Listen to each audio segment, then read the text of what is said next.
कन्याकुमारी तक फैला हुआ है। गुजरात और भारत में सबसे लंबी तट रेखा वाले राज्य गुजरात है। भारत का सबसे तटीय रेखा वाला देश कौन सा? तो कौन सा बताओगे आप? इस तट पर बरंगा स्थिति है, जहाँ से भारी मशीनरी और पेट्रोलियम तेल आयात होते हैं और लोहा, अनाज व वस्त्र निर्यात किए जाते हैं। लोहा और वस्त्र क्या कराए जाते हैं? निर्माण, मतलब अपन जो कपड़े पहनते हैं कौन से आते हैं? तो पहले बोएंगे, बनाएंगे मशीनों के द्वारा, इसकी पेंटिंग होगी, इसका कलर होगा। देखो जैसे साड़ी है, इसके ऊपर देखो पहले इसको क्या ये पूरा व्हाइट था, फिर इसको कलर किया, फिर उसके बाद क्या बनाया, इसके ऊपर डिजाइन बनाई, फिर जाके मार्केट में आया। मार्केट में आने के बाद दुकान वालों के पास आया, दुकान वालों से हमने खरीदा, तब जाके हमने पहना। कितना सारा करना पड़ता है।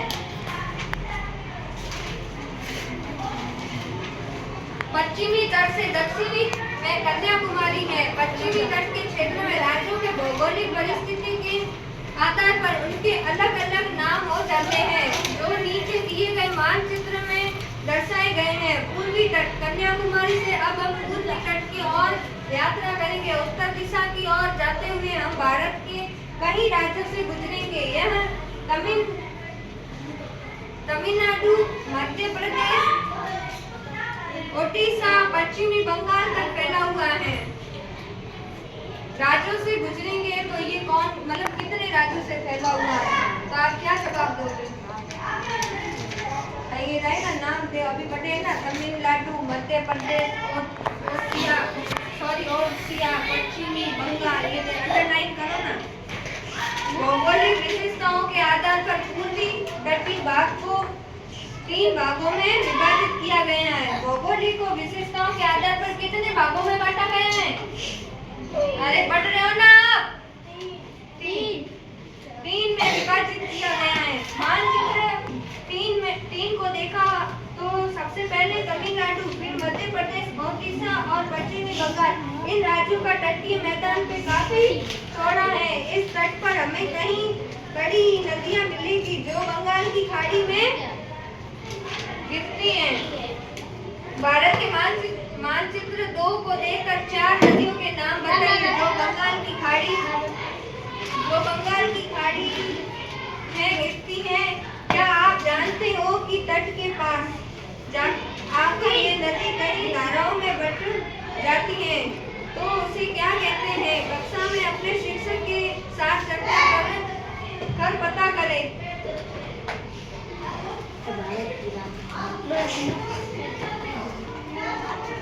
मतलब जैसे कि अपन कहते हैं ना,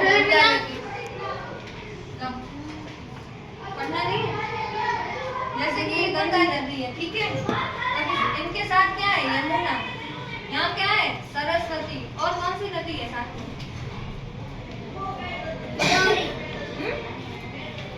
कौन सी? बोल गोदावरी शायद, वो भी पता नहीं मुझे। मतलब 3 बोला, 3 नदियां साथ में होती है। एक गंगा मैया है, सरस्वती,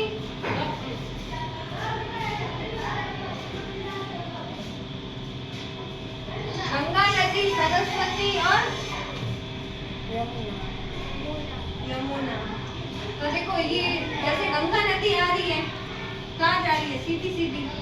यमुना नदी भी कहाँ? गंगा के साथ में हो रही है ना। और यहाँ यमुना भी कहाँ? सरस्वती, वो भी साथ में हो रही है। तो ये तीनों नदियाँ कहाँ जाएगी? अरे बंगाल की खाड़ी में।